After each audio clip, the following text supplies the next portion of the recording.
Olá, alunos e alunas, estudantes de Química.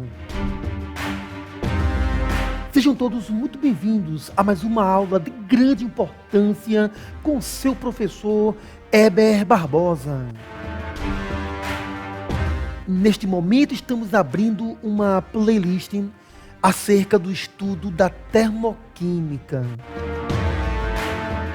E para abrirmos esse estudo, nós vamos avaliar os aspectos teóricos da termoquímica, lembrando que essa é a primeira parte de uma playlist que vai analisar a teoria, os aspectos teóricos da termoquímica.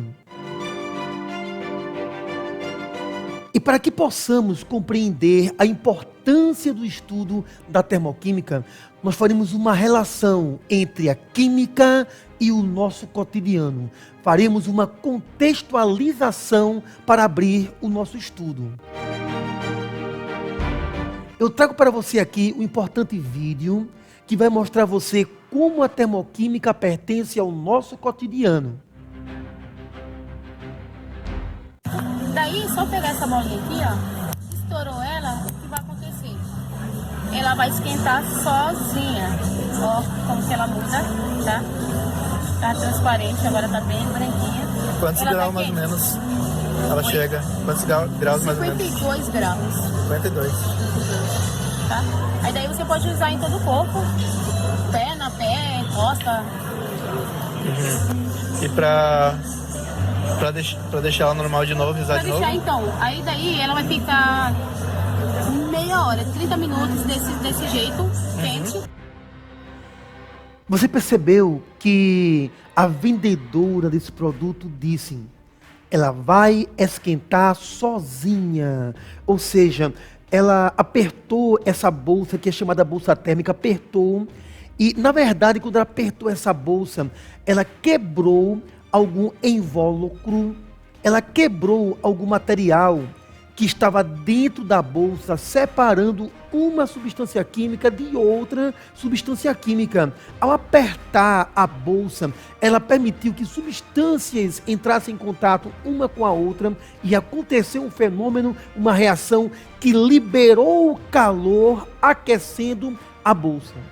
A termoquímica tem por objetivo estudar fenômenos como esse presentes em nosso cotidiano. Temos aqui ainda um outro vídeo de grande importância mostrando como a termoquímica faz parte do nosso dia a dia. Se a temperatura não responde a esses antitérmicos comuns, chega a 38,5, 39 e pouco, e você sente que ela não abaixa, o que você deve fazer? Nessa hora você tem que tomar um banho frio. Não precisa ser gelado, mas a água deve estar a uma temperatura bem abaixo do organismo. O ideal é que ela esteja aí por volta de até uns 20 graus. Para quê? Para roubar calor do organismo. Porque se ela rouba calor, a tendência é abaixar. Observe que esse famoso médico falou: porque a água fria vai roubar calor do seu corpo. Esse termo roubar calor que ele utilizou aqui, na verdade, é empregado na linguagem científica com a expressão absorver. A água líquida, quando vaporiza, absorve calor. Então, esse é o objetivo da termoquímica. É estudar o fato de que existem fenômenos que acontecem absorvendo, arrancando, consumindo calor que há no ambiente. Assim como no vídeo anterior, nós vimos que há fenômenos que acontecem produzindo calor, liberando calor no ambiente. Essa é a termoquímica associada ao cotidiano. E é esse o tema que vamos estudar nessa playlist que ora estamos iniciando. Sendo assim, estudantes, vamos agora responder a uma importante pergunta: qual o objetivo da termoquímica? Ora, a termoquímica estuda a energia liberada ou absorvida sob a forma de calor. Foi o que vimos nos 2 vídeos anteriores. No primeiro vídeo, quando foi apertada aquela bolsa, então houve um aquecimento da bolsa, houve um fenômeno que liberou o calor aquecendo a bolsa. E na reportagem médica, houve totalmente o contrário. Um fenômeno aconteceu, a vaporização da água absorvendo o calor. Isso mesmo. A termoquímica estuda a energia liberada ou absorvida sob a forma de calor, a pressão constante. Lembrando, todo estudo de termoquímica estuda calor considerando pressão constante em processos de interesse da química. Como assim processos de interesse da química?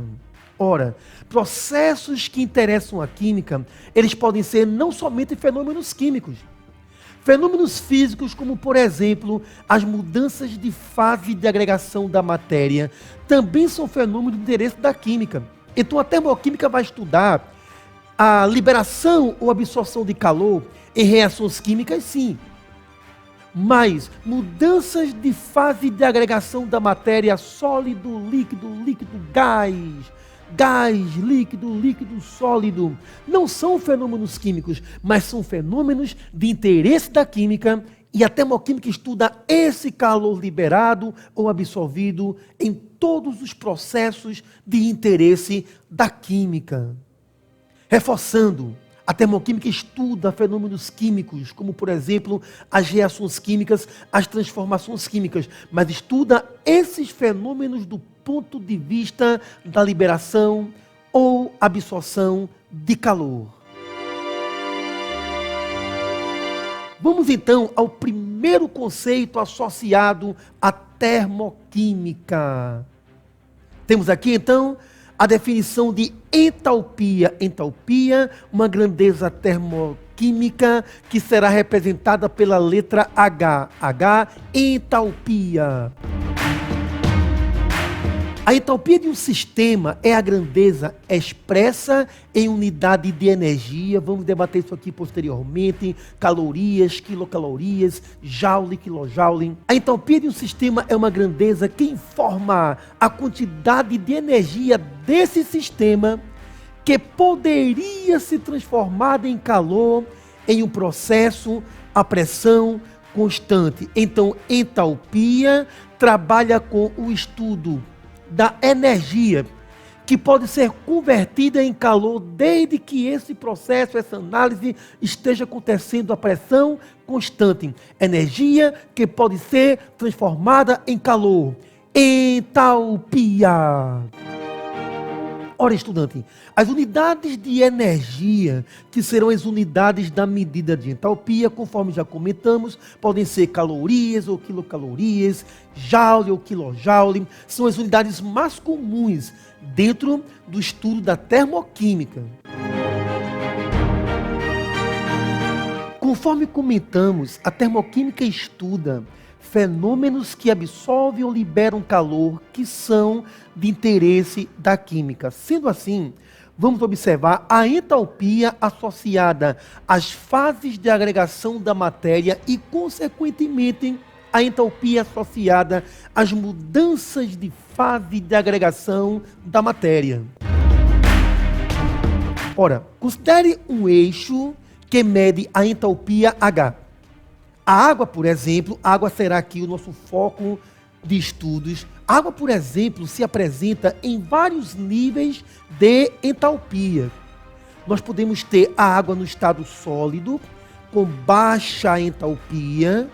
Podemos ter também a água no estado líquido, com entalpia maior que a entalpia da água no estado sólido. Lembrando que o nível de entalpia, ele pode variar em função do estado da fase de agregação da matéria. Então, a entalpia da água na forma líquida é maior que a entalpia da água no estado sólido.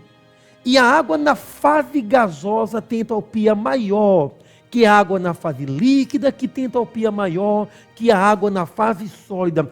Essa visão inicial é de grande importância. Ora, estudante, aqui nós temos então a imagem que será a base para a sequência dos nossos estudos. Uma mesma substância química pode se apresentar em níveis diferentes de entalpia. A entalpia do gás é maior que a entalpia do líquido, que é maior que a entalpia do sólido. E uma vez que o líquido apresenta entalpia maior que a do sólido, observe bem, quando o sólido passa para a forma líquida, que no caso é um fenômeno chamado fusão, estamos aqui falando da fusão do gelo, porque você sabe que água sólida é o que chamamos de gelo. Quando ocorre a fusão do gelo, esse fenômeno requer absorção de energia, consumo de energia. Mas, professor, por que a fusão do gelo exige o consumo, a absorção de energia? Porque, estudante, porque a água líquida tem entalpia maior, tem energia maior que a água sólida. Então a água sólida só passa para a forma líquida se absorver energia. O sólido necessita receber calor, consumir calor, para que possa mudar para a fase líquida. E estudante, isso quer dizer que a fusão, a passagem do sólido para o líquido é um fenômeno endotérmico, porque endotérmicos são aqueles fenômenos que acontecem consumindo, absorvendo calor.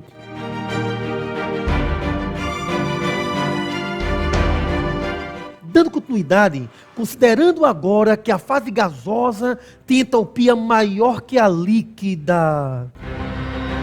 Observe, a vaporização da água requer também absorção de energia. Mas por que isso acontece? É simples, porque a água gasosa ela tem maior patamar energético que a água líquida.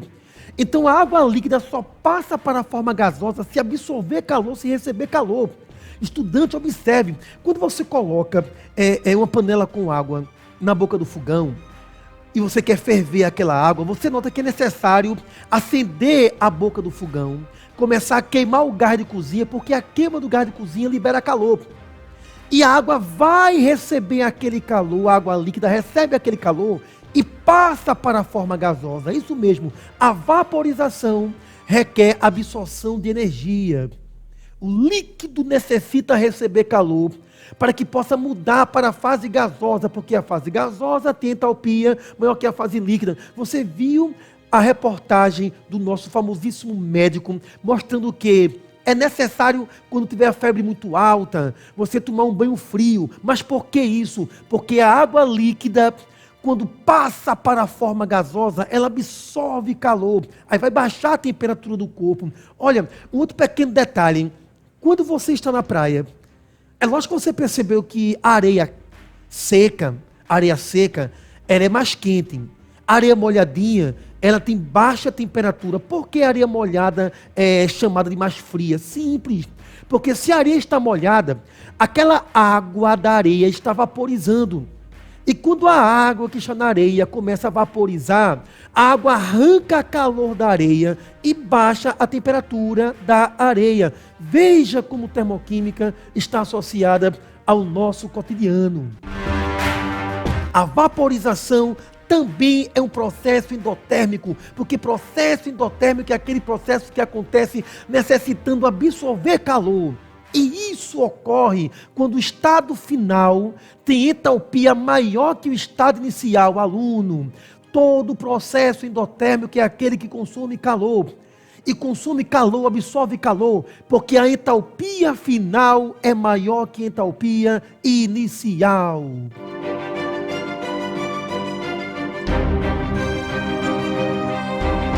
Bem, considerando que a fase gasosa tem entalpia maior que a fase sólida, vamos falar de um outro fenômeno chamado sublimação. A sublimação, você sabe que é a passagem direta da fase sólida para a fase gasosa. E como a fase gasosa tem entalpia maior que a fase sólida, a sublimação também é um processo que requer absorção de energia.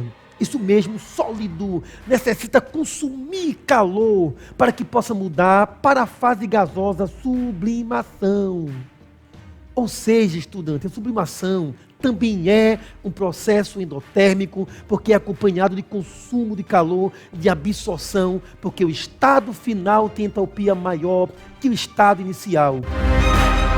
Vamos entender melhor o que é sublimação na próxima tela, porque de vez em quando em minhas aulas eu noto que alguns alunos não lembram mais o que é mesmo a sublimação. Mas eu trago para você aqui um pequeno vídeo apenas para elucidar para você o que vem a ser mesmo a sublimação.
Então, estudante, esse empolgante vídeo, assim, vale salientar que foi uma produção feita por mim, aproveitando outros vídeos que já estavam na internet. Mas você observou o que é sublimação. Você aqueceu um sólido e ele não fundiu. Ele não passou para a forma líquida, ele passou direto para a forma gasosa. Isso é sublimação. E você notou que na sublimação, para estimularmos a sublimação, nós realizamos a combustão de um gás, queimamos o combustível e a queima daquele combustível liberou calor e o sólido recebeu, absorveu aquele calor, sofrendo a sublimação. Tivemos ali dois fenômenos, a combustão de um gás, a combustão de um combustível que liberou o calor, processo espontâneo, e esse calor liberado pela combustão foi consumido, foi absorvido pelo sólido, permitindo a sublimação. A sublimação absorveu o calor, fenômeno endotérmico. Observe, termoquímica faz parte do nosso cotidiano. E temos aqui o segundo conceito associado à termoquímica. Veremos agora o conceito de processo endotérmico.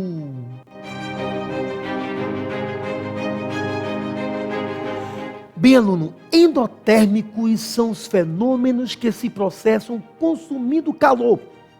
E isso ocorre porque a entalpia do estado final é maior que a entalpia do estado inicial. Estudante, nesse momento, eu te peço que faça uma pausa no vídeo e anote essas definições para o seu caderno, porque escutem.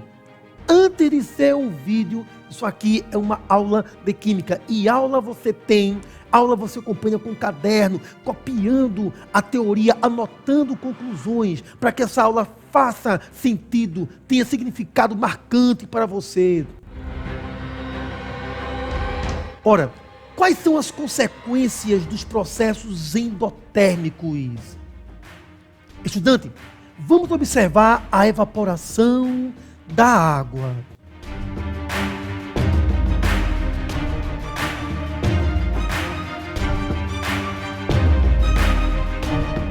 Eu trago aqui para você um recipiente com água na fase líquida, água líquida. E você observa que no ambiente nós temos uma certa quantidade de calor no ambiente. Aqui nós temos um termômetro. Observe que o termômetro está marcando uma alta temperatura.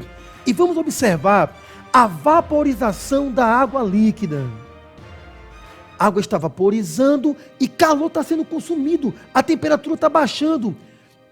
Mais água passou para a forma gasosa, mais calor foi consumido e a temperatura foi baixando. Aluno, espera um pouquinho. Isso foi emocionante. Vamos repetir essa sequência de imagens. Observe uma grande quantidade de água e calor disponível no ambiente. Note o termômetro inicialmente em alta temperatura. Observe, a água sai da fase líquida, vai para a gasosa, calor foi consumido e quando o calor é consumido, ocorre uma queda da temperatura registrada pelo termômetro. Que fenômeno belo, maravilhoso. Isso mesmo, estudante. A ocorrência de processos endotérmicos. Essa ocorrência provoca a diminuição da temperatura naquele ambiente. Isso mesmo. Se está acontecendo aqui dentro um fenômeno endotérmico, ele está consumindo calor no ambiente. E esse consumo de calor no ambiente é percebido pela queda de temperatura no ambiente. Aluno, você colocou um pano com água em contato com sua pele. Se você sente então uma queda de temperatura, é porque quando a água vaporiza, arranca calor, consome calor. Por exemplo, molhe as mãos com álcool ou com acetona. Você perceberá que quando o álcool ou a acetona começa a vaporizar, a mão fica geladinha. Por quê? Porque a vaporização do álcool, a evaporação da acetona, são processos endotérmicos, consomem calor. E se calor é consumido naquele ambiente, há uma queda de temperatura no ambiente. Note aqui a queda de temperatura ocorrida no ambiente. Sendo assim, façamos aqui a resolução de um primeiro exemplo para a nossa análise.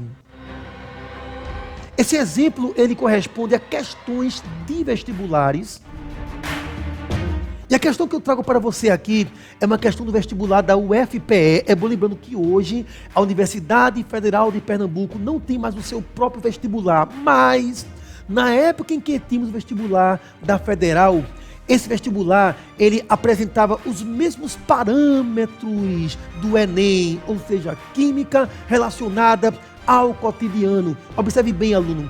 Considere as afirmações abaixo. Primeira, a areia molhada possui entropia maior que a areia seca. Nós não falamos ainda sobre entropia. Vamos falar posteriormente. Mas entropia é caos.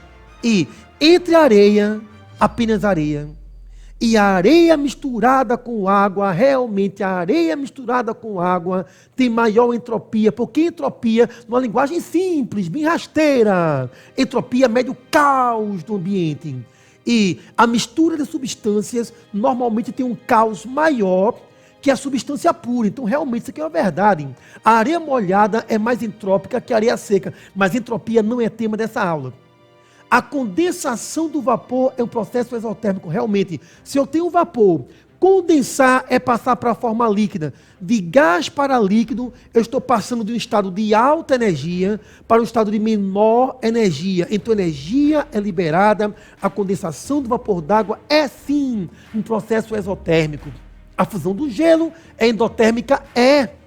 Porque gelo é água no estado sólido, na fase sólida. E quando ele funde e vai para a fase líquida, se a fase líquida tem energia maior que a sólida, então o sólido tem que absorver calor para que possa passar para a fase líquida. Realmente, fusão é um processo endotérmico. Veja como a termoquímica trabalha com esses fenômenos físicos. Agora, a evaporação da água é um processo endotérmico? Sim, aluno. Porque a água líquida, para passar para a fase gasosa que tem mais energia, essa água líquida tem que absorver, tem que consumir calor. Então, é sim um processo endotérmico. Quais ou qual, dá ou das, afirmações, afirmação, acima, melhor explica ou explicam o fato de que, atenção, numa praia do Recife, Pernambuco, a areia molhada é mais fria que a areia seca. Veja só como é o vestibular associado ao cotidiano. Estamos aqui em termoquímica, mas ao invés de termos cálculos e cálculos e cálculos, temos uma pergunta associando termoquímica ao cotidiano. Por que a areia molhada é mais fria que a areia seca?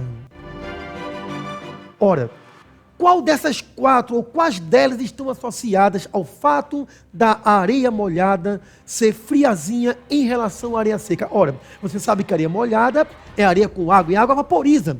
E a vaporização consome o calor da areia, baixando a temperatura da areia. Aluno, o único fator dentre esses 4 que está associado ao fenômeno aqui proposto é o item 4.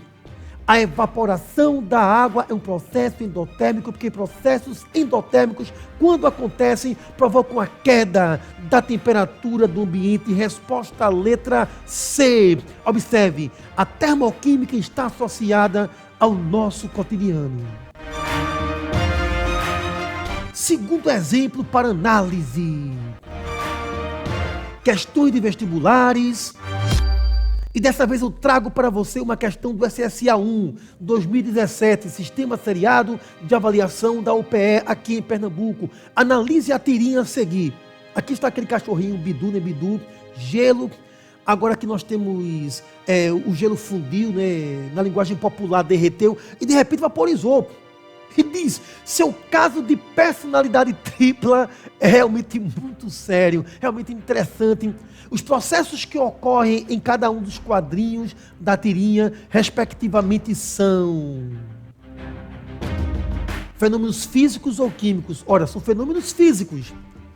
Porque você tem água do início ao fim, mudando apenas de fase de agregação da matéria. São fenômenos físicos, onde o primeiro é fusão e o segundo é a vaporização. Então observem, todo o conhecimento que vimos nessa aula é muito comum nas diversas questões de vestibulares. Aqui no caso, a resposta é a letra A. Terceiro exemplo para a nossa análise. Novas questões de vestibulares, e eu trago para você agora uma questão do SSA 2, 2017. Um fenômeno raro no Nordeste chamou a atenção de moradores de Oricuri. Eita, terra boa, Oricuri, no sertão do estado. No final da tarde da última terça-feira de 2014, caiu granizo na localidade. Interessante, em pleno sertão caiu granizo por cerca de 10 minutos. Deve ter sido um fenômeno lindo.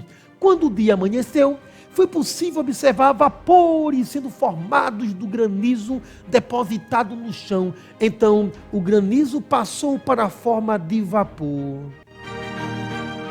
Considerando as informações dessa notícia, o que ocorria com o granizo ao amanhecer foi o quê? Ora, se eu estou na forma sólida e passo para a forma de vapor, e a forma de vapor tem um estado energético elevado, então a forma sólida tem que consumir calor para passar para a forma gasosa e absorver calor.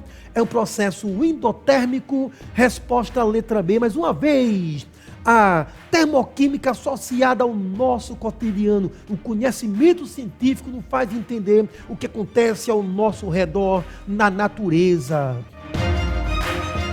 Então, estudante, é chegado o momento de aplicar todo o conhecimento que você construiu nessa aula. E você vai aplicar o seu conhecimento clicando nos links. Você encontra 3 links aí abaixo na descrição do vídeo. O primeiro link dá acesso a esses slides, onde você encontra diversas questões no final desse conjunto de slides. Você encontra um link que dá acesso a uma ficha em PDF, que você pode baixar se você quiser. E o terceiro link, que dá acesso a um Google Formulários, contendo diversas questões de vestibulares, contendo também gabaritos e comentários. É o momento de aplicar o seu conhecimento.